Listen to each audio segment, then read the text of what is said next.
पुढे आबा आबा आणि पुढे या पुढे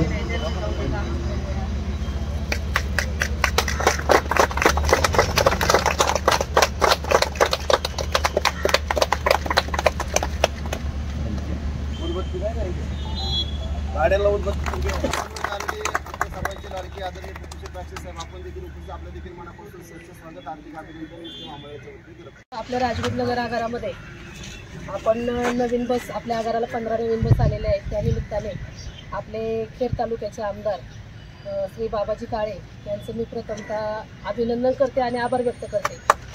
त्यांनी त्यांच्या प्रयत्न करून त्यांनी आपल्या खेड तालुक्याला ज्या 15 गाड्या दिलेल्या आहेत त्याचा निश्चितच आपल्या खेड तालुक्यातील विद्यार्थी ग्रामीण जी आपली लोकवाहिनी ग्रामीण लोकसेवेची जी लोकवाहिनी आहे जिला एसटी म्हणतात ती त्यांनी गावोगावी म्हणजे त्याचा पाठपुरावा करून गावोगावी जी पोहोचवलेली आहे। काही ठिकाणी एक अपवाद म्हणून रस्त्याची कामं चालू आहेत त्यामुळे काही ठिकाणी वाहतूक विस्कळीत होती आहे किंवा विस्कळीत झालेली आहे, परंतु ते सतत त्याचा पाठपुरावा करतात, आम्हालाही फोन करतात की ही गाडी नाही आहे, विद्यार्थी आहे, विद्यार्थी खालच्या दर्जापर सगळ्यात म्हणजे तळागाळातला विद्यार्थी असू द्या तरी पण त्याचा फोन आला तर ते फोन उचलतात आणि आम्हालाही ते माहिती देतात। कारण आम्ही त्या प्रत्येक विद्यार्थ्यापर्यंत किंवा जो ग्रामीण प्रवासी आहे त्याच्यापर्यंत पोहोचू शकत नाही आहे, परंतु त्यांच्याही सहकार्याने आम्ही त्या वाहतूक सुरळीत करण्याचा प्रयत्न करतोय। काही ठिकाणी अजूनही रस्त्यांची कामं चालू आहे, काही ठिकाणी बस बंद आहेत, परंतु ते रस्त्याची कामं पूर्ण झाल्यावरती आपण तीही वाहतूक व्यवस्थित करण्याचा प्रयत्न करू। जे आपले खेड तालुक्यामध्ये हुतात्मा राजगुरू महाविद्यालय हे मोठं आहे जिथे हजारो मुलांची ये-जा चालू आहे, म्हणजे जे शिक्षण घेतात हजारो विद्यार्थी त्यांची गैरसोय होऊ नये हीच आपली म्हणजे एक त्या खेड तालुक्याचे आमदार म्हणून आणि मी या आगाराच्या आगार व्यवस्थापक म्हणून प्रयत्न करेल की त्यांचं जे शिक्षण आहे त्याच्यामध्ये व्यत्यय न येता ते त्यांचं शिक्षण सुरळीत पार पडो। आणि मी आमदार साहेबांना पुन्हा एकदा विनंती करते की त्यांनी ज्या 15 गाड्या आणल्यात त्याबद्दल त्यांचे अभिनंदन मी प्रथमतः व्यक्त केलेलंच आहे आणि पुन्हाही व्यक्त करते आणि एक विनंती करते की साहेबांनी लवकरात लवकर रस्त्यांची कामं पूर्ण करून जी वाहतूक विस्कळीत होती ती सुरळीत करून द्यायची। माझे 2 शब्द संपले, धन्यवाद। तालुका चे आमदार बाबाजी काळे साहेब यांच्या माध्यमातून आज एसटी डेपोला जवळजवळ 15 गाड्यांची सुविधा झालेली आहे, त्याबद्दल आमदार साहेबांचं मनापासून कौतुक आणि अभिनंदन। आणि मी एक खेड तालुका पश्चिम पट्ट्यामधून वेदासभाई या याच्यातून बोलतो की आमच्या भागामध्ये गाड्या ह्या सुरळीत चालू व्हावा, विद्यार्थ्यांची सोय व्हावी आणि ग्रामस्थांची सोय व्हावी। गाड्यांची कधी कॅन्सल होतात कधी हे होतात त्याची बी माहिती पश्चिम पट्ट्याला कळावी अशी कुठे मॅडम आणि हवालदार साहेब यांना आणि आमदार साहेबांना एक आमच्या पश्चिम पट्ट्यांकडून विनंती। आणि खरंच आमदार साहेब आपल्या पुढील वाटचालीसाठी खूप खूप सदिच्छा आणि अभिनंदन, धन्यवाद।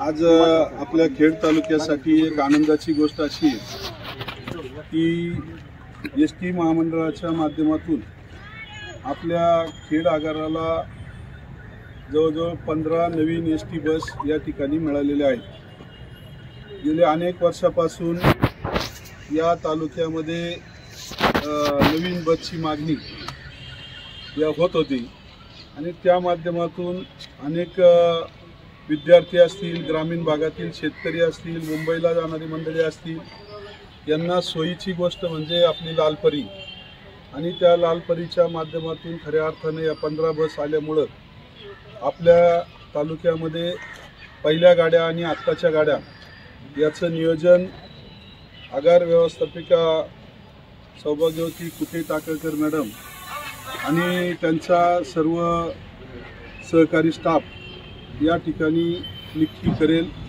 यापूर्वी गाड्यांची कमतरता आणि त्याचबरोबर मोठ्या प्रमाणामध्ये रस्त्यांची झालेली दुरावस्था या गोष्टीमुळं काही ठिकाणी गाड्या पाठवता येत नव्हत्या, परंतु अलीकडच्या कालावधीमध्ये पावसाळा मोठा होता, रस्त्यांच्या दुरुस्तीला आता तात्काळ सुरुवात होणार आहे, त्यामुळं प्रत्येक ठिकाणी गाडी पाठवणं हे सोयीस्कर होणार आहे।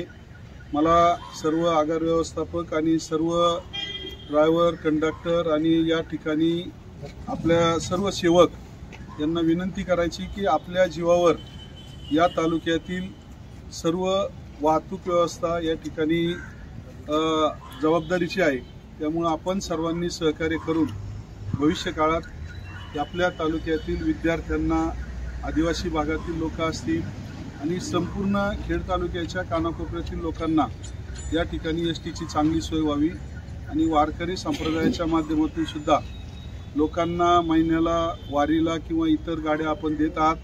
त्यांचं नियोजन आपल्या माध्यमातून व्यवस्थित चालूच आहे, परंतु यापुढे सुद्धा त्यांच्या नियोजनामध्ये अधिकचं सहकार्य करावं. आज आपण आगार व्यवस्थापक आणि हवालदार असतील, आपल्या संघटनेचे अध्यक्ष असतील आणि सर्व स्टाफच्या वतीनं जी मागणी केली ती शासनाच्या माध्यमातून अधिवेशनातून असेल, संबंधित मंत्र्याला पाठपुरावा करून असेल, ती आपली मागणी पूर्ण झाली मी अशी म्हणणार नाही. अजूनही आपल्या आगाराला नवीन गाड्यांची गरज आहे आणि त्या भविष्यात मिळवण्यासाठी माझा प्रयत्न राहील. आज या ठिकाणी पत्रकार बांधव पण आहेत. मला पत्रकार बांधवांना विनंती करायची की आपण या सर्व तालुक्याच्या घडामोडी आणि विकासात्मक आणि गरजेच्या गोष्टीचा प्रसार आपल्या माध्यमातून या ठिकाणी करत आहात. आपणालाही धन्यवाद देतो आणि आज या सर्व गाड्यांचं या ठिकाणी लोकार्पण आणि उद्घाटन झालं असं जाहीर करतो आणि थांबतो. रामकृष्ण.